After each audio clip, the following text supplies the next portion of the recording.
Dans le petit village reculé de Ravenwood, il existe un manoir oublié du temps, abandonné depuis plus de 100 ans. Mais ceux qui vivent encore à proximité racontent qu'une chambre, au dernier étage, est restée verrouillée depuis le jour où son propriétaire y a disparu sans laisser de traces. On l'appelle la chambre interdite. Et ce soir, Thomas, un jeune journaliste avide de sensations fortes, s'apprête à braver la légende. Le vent souffle fort lorsqu'il franchit les grilles rouillées.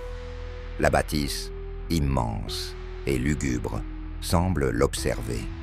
Chaque pas résonne dans la nuit, chaque craquement du vieux bois l'invite à reculer.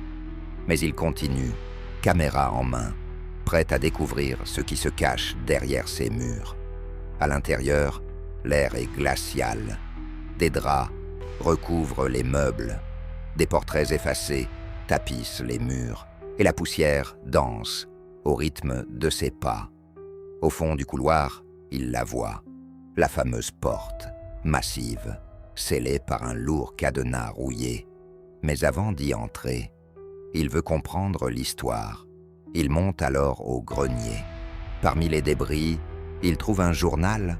Les pages jaunies racontent le calvaire d'un homme ayant vécu ici. Ils viennent la nuit. Il murmure derrière la porte. « J'ai peur de m'endormir. » Plus il lit, plus l'air devient lourd. Un courant d'air glacial traverse la pièce. Dans l'ombre, il croit voir quelqu'un le regarder. Mais quand il se retourne, il n'y a rien. Ou du moins, rien de visible. De retour devant la porte, il brise le cadenas. La porte s'ouvre lentement dans un grincement interminable. La pièce est vide, sauf un miroir, ancien, fissuré en son centre.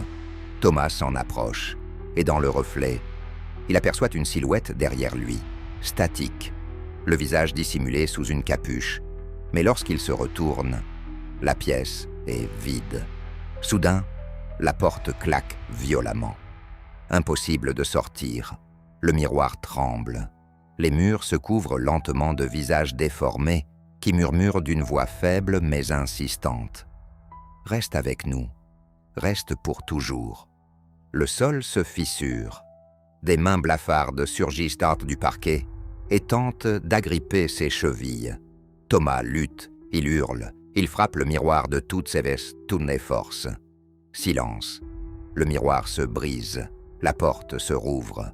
Thomas court hors du manoir, traverse le jardin, monte dans sa voiture et démarre en trombe.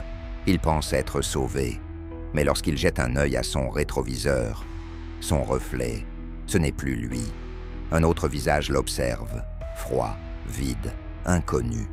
Depuis ce jour, le manoir est resté intact et la chambre interdite semble attendre un prochain visiteur. Mais prenez garde, car si vous osez ouvrir cette porte, peut-être ne serez-vous jamais celui qui en ressortira.